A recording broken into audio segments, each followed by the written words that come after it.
Bonjour bien-aimé, bonjour ma soeur, bonjour mon frère. Je bénis encore une fois de plus le véritable Dieu, le Père, le Créateur, Nzambé, pour ce privilège et cette opportunité qui nous donne tous de partager sa parole. Donc nous allons demander à son esprit d'être présent et que seul son Esprit Saint, le véritable Saint-Esprit que les apôtres authentiques ont reçu dans le livre de Jean 20-22, va nous assister pendant ce petit moment ensemble. Donc nous allons prier. Éternel Dieu des armées, nous bénissons ton Saint-Nom.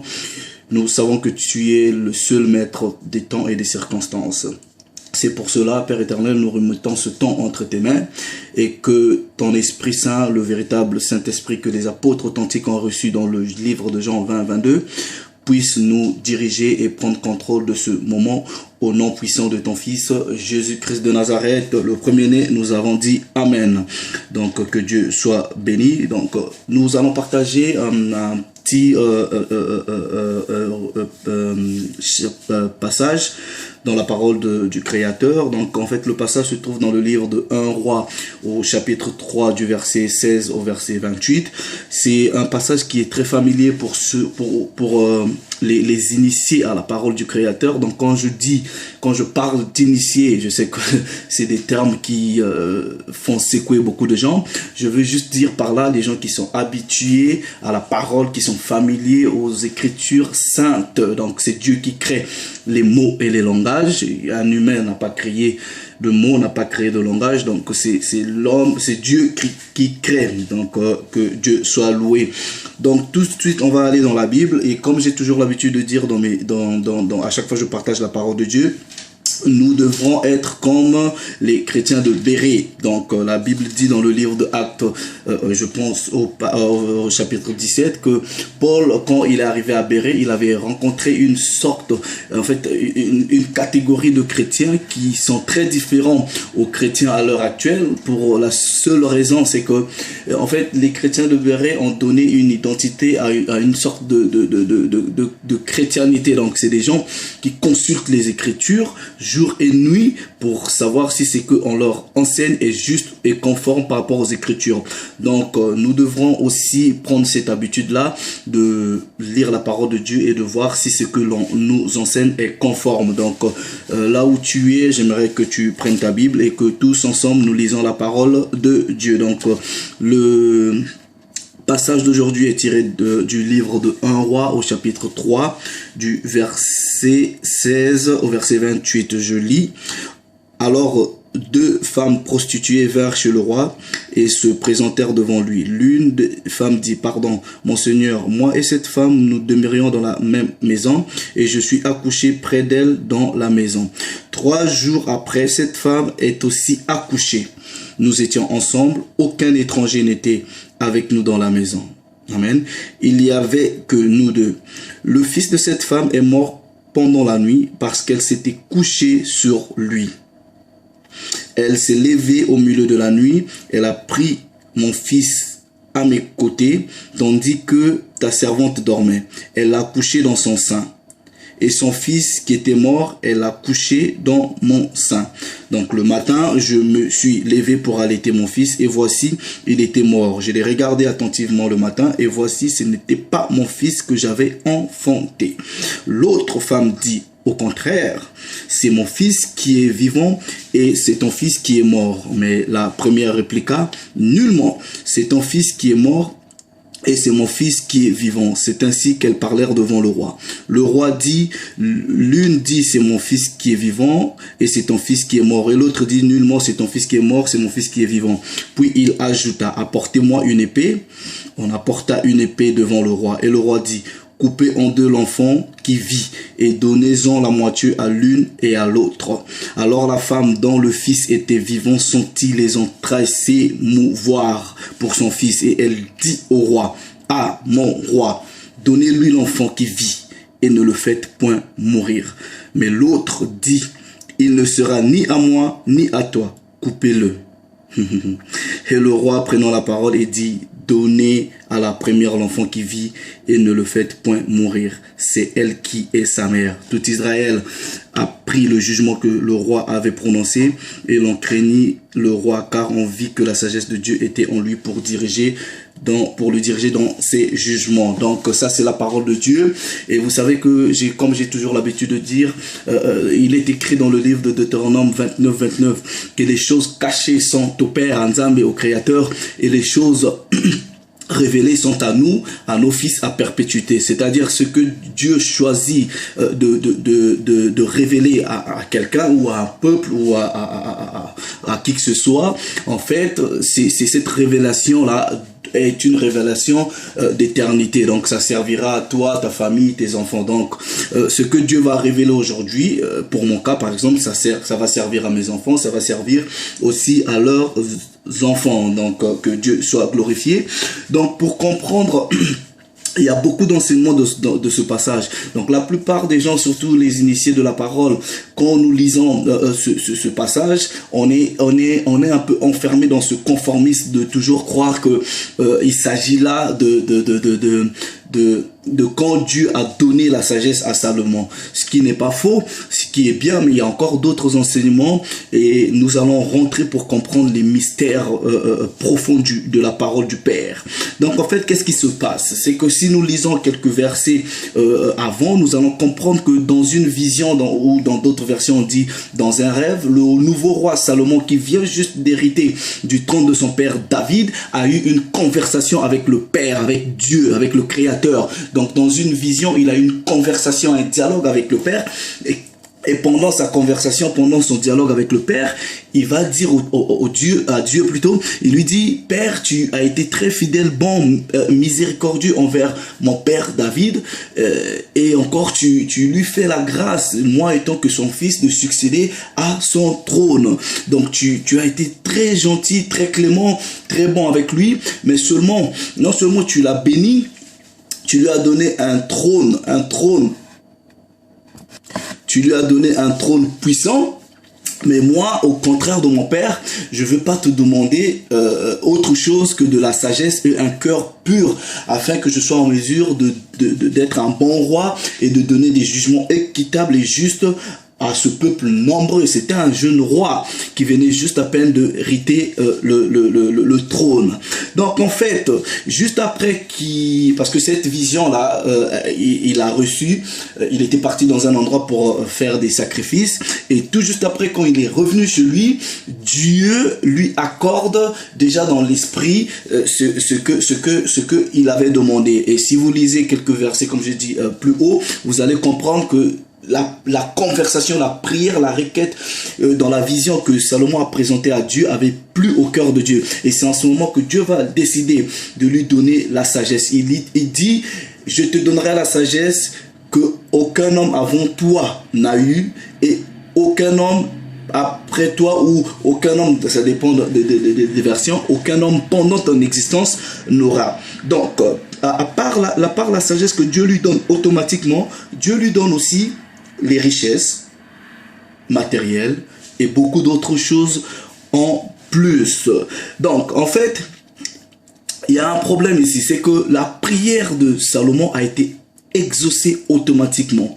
Et souvent les chrétiens ont comme l'habitude, ou quand je vois des gens dire, oh mais les choses de Dieu durent, quand vous demandez à Dieu ça dure, quand vous demandez le diable il donne vite fait. Et certains s'amusent même à faire des parallélismes en disant que les choses de Dieu c'est comme vous prenez les marches, et les choses de Satan c'est comme vous prenez l'ascenseur. Moi je dis c'est une hérésie, c'est une fausseté, c'est un manque de compréhension de la parole de Dieu. Et faites très attention, parce que Dieu n'est pas comparé. Donc vous ne pouvez pas comparer Dieu à Satan, parce que la parole de Dieu nous enseigne que Dieu n'a pas d'égal, il n'a pas été créé, et c'est lui qui crée toutes les choses. Donc bref, donc deux fois, c'est vrai que il y a, dépendant des situations, nous pouvons faire des prières et que les prières ne sont pas exaucées par rapport au délai que nous espérons, mais la seule raison, nous allons comprendre. La parole de Dieu dit que Dieu ne tarde pas pour répondre à la prière. Et j'aime bien, si nous lisons dans le livre de 2 Pierre plutôt, au chapitre 3 du verset 9, j'aime bien la version Martin 1744 qui dit: le Seigneur, donc on parle de Nzambe, de Dieu, ne retarde point l'exécution de sa promesse, comme quelques-uns estiment ou comme quelques-uns l'imaginent. Donc il y a certaines personnes qui imaginent que ce que nous demandons à Dieu, Dieu tarde. La parole de Dieu te dit, il ne tarde pas. Il ne tarde pas dans l'exécution de sa promesse, comme certains l'estiment. Donc, il y a beaucoup de gens qui estiment qu'il y a du retardement, il n'y en a pas. Donc si vous lisez bien 2 Pierre à partir du chapitre 3 au verset 9, vous allez comprendre que la parole de Dieu est claire. Il dit Dieu ne retarde jamais dans ce qu'il t'a promis. Donc quand Salomon a eu cette conversation avec le Père lui avait promis des choses. Et tout de suite, il lui accorde en lui présentant une situation. Donc si tu as demandé des choses à Dieu et qu'il y a eu peut-être du retard, moi je te dis c'est parce que tu n'as pas bien demandé. C'est ce que la parole de Dieu dit dans le livre de Jacques 3 au chapitre Jacques 4 au chapitre 3, qui dit vous demandez, vous ne recevez pas parce que vous demandez mal. Pourquoi vous demandez mal? La parole de Dieu dit vous demandez à cause de vos intérêts mauvais, à cause de vos motifs mauvais. Mais donc là, il y a une différence, c'est que la prière de Salomon a été automatiquement accordée tout juste. Pourquoi? Parce que Salomon n'a pas demandé quelque chose à sa propre faveur. Il a demandé une prière, il a fait une prière pour le peuple, pour qu'il soit en mesure d'être un bon roi. Et cette prière a été exaucée automatiquement dans les délais. Donc, il se présente là devant une situation. Donc c'est 2 femmes qui viennent, et comme on a lu dans cette version où on qualifie ces femmes de prostituées, dans d'autres versions on dit seulement femmes, il faudra aussi que nous soyons habitués au langage et aux métaphores et aux allégories, aux hyperboles de la parole de Dieu pour comprendre. Donc peu importe qu'il s'agisse des prostituées ou de simples femmes, cela n'est pas le sujet de notre enseignement, mais nous voulons seulement comprendre quelque chose. Donc ces femmes-là qui étaient des colocataires dans la même maison, elles avaient toutes les deux eu des bébés. Donc pendant le sommeil, il y a un bébé qui est mort, et donc il y a eu un échange de bébés pendant le sommeil. Donc au matin, quand elles se retrouvent, elles se rendent compte qu'il y a un bébé qui était mort, et il y a eu une discussion entre elles. Donc pour trouver un jugement, parce que tu pouvais pas, il est presque impossible de faire une différence entre 2 bébés à 3 jours ou 2 jours d'écart, parce que ça reste toujours des enfants, c'est des bébés. Donc c'était un peu difficile. Donc elles ont commencé à avoir une conversation, une discussion, un débat, jusqu'à ce que elles se sont retrouvées devant le roi Salomon. Mais nous allons comprendre quelque chose, c'est que Salomon, qui vient d'hériter du trône de son père, ça c'est la première affaire qu'il devrait juger étant que roi. Donc il a fait une prière, ça a été accordé dans le spirituel, et voici maintenant la manifestation de ce que Dieu lui avait accordé dans le physique. Donc ces femmes-là se présentent. Donc il faudra aussi que vous compreniez, c'est que pour qu'on arrive jusqu'au niveau du roi, elles ont dû passer par différents départements. Ils ont peut-être vu des généraux, les généraux n'ont pas trouvé. Donc différentes étapes jusqu'à ce qu'elles se sont présentées devant la face du roi.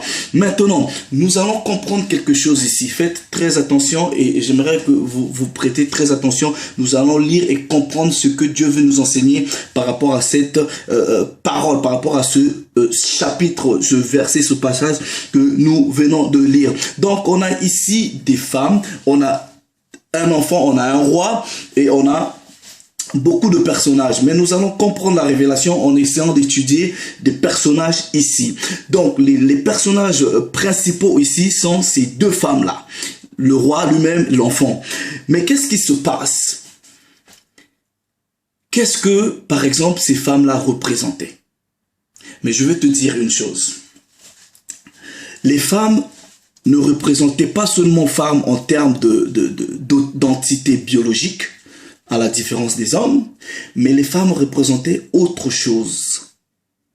Les femmes, non seulement elles représentaient l'humanité, c'est-à-dire quand je parle d'humanité, je veux dire, elles pouvaient à la fois représenter et les femmes et les hommes au sens biologique du terme.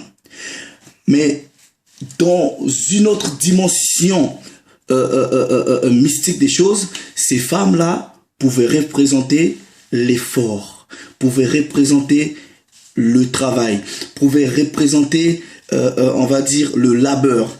Pourquoi je dis ça? Parce que quand vous lisez dans le récit de la création à partir de Genèse 3, vous allez comprendre que la parole de Dieu dit quand Adam a donné le nom de Ève, qui signifiait la mère de tous les humains, c'est-à-dire ça représentait plus ou moins l'humanité. Bref, donc, et dans le même récit, vous allez comprendre que quand l'homme a péché, Dieu a prononcé quelques punitions. Donc à Adam, il a dit, tu mangeras à la sueur de ton front. Et à Ève, il dit, j'augmenterai les souffrances pendant ton accouchement. Donc, et vous allez comprendre que toute souffrance, tout travail ou tout labeur doit accoucher de quelque chose. Donc ces femmes-là représentaient le travail, le labeur, les efforts. Et ces efforts-là ont accouché de quelque chose, ont accouché d'un enfant. Donc Dieu avait mis dans les mains de chacune des femmes un enfant, une bénédiction ou le fruit d'un travail, d'un labeur particulier entre les mains. Pourquoi je dis que c'est cet enfant-là qui représentait cela? Parce que la parole de Dieu dit dans le livre de Psaume 127 au verset 3, il dit les fruits, les enfants sont une bénédiction de Dieu, le fruit des entrailles est une récompense. Ou dans d'autres versions on dit le fruit du ventre est un patrimoine. Donc ces femmes-là avaient travaillé, elles ont enduré des souffrances et elles ont accouché de quelque chose, d'une bénédiction. Et elle avait un patrimoine, une bénédiction entre les mains. Mais qu'est-ce qui se passe? Parce que le problème avec nous les chrétiens, Dieu peut te bénir de quelque chose. Mais vous allez comprendre, c'est que quand nous lisons la Bible, quand le Christ, le premier-né, fait des allégories, en fonction de la fin de temps, il donne toujours ce sens-là d'être attentif, de faire attention parce que il dit le voleur vient pour dérober, égorger et détruire. Donc, ces femmes-là qui avaient une bénédiction entre les mains, elles ont dormi. Et quand vous lisez le récit, c'est que quand on parle de nuit ou dans ce chapitre, la nuit dans le langage spirituel ne signifie pas simplement une dimension du temps. La nuit peut signifier dans le langage de l'esprit un état de manque de vigilance, un état de distraction, un état de désordre. Donc ces femmes-là, bien qu'elles avaient en main quelque chose de précieux, elles sont rentrées dans la distraction, dans le sommeil. Et c'est le cas de beaucoup de chrétiens.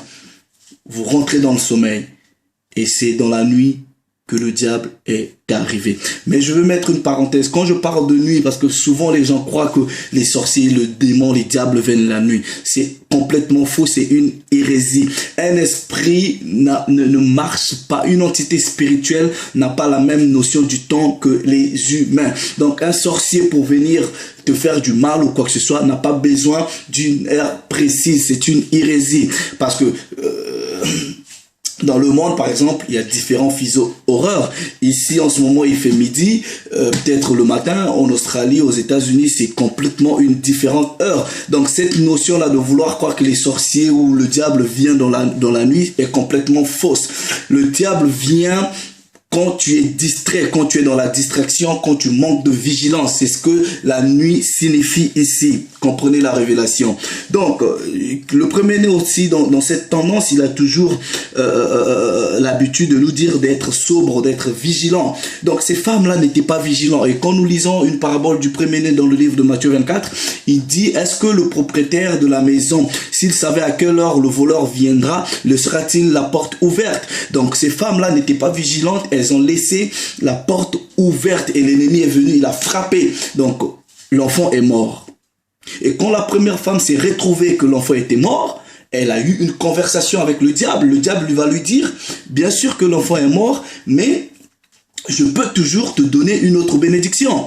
Et c'est en ce moment, elle va lui demander quoi? Elle me dit, bah écoute, c'est simple. Donc le diable a eu une conversation avec la première femme, il a fait rentrer l'iniquité, le péché, la jalousie, la mauvaise pensée dans le cœur de la femme. Et elle est partie pour échanger l'enfant. Et ça veut dire quoi? Ça veut dire qu'il y a beaucoup de destinées qui sont échangées quand nous sommes distraits. Il y a beaucoup de choses que le diable fait quand nous sommes distraits, dans la distraction. La distraction, c'est pas bien.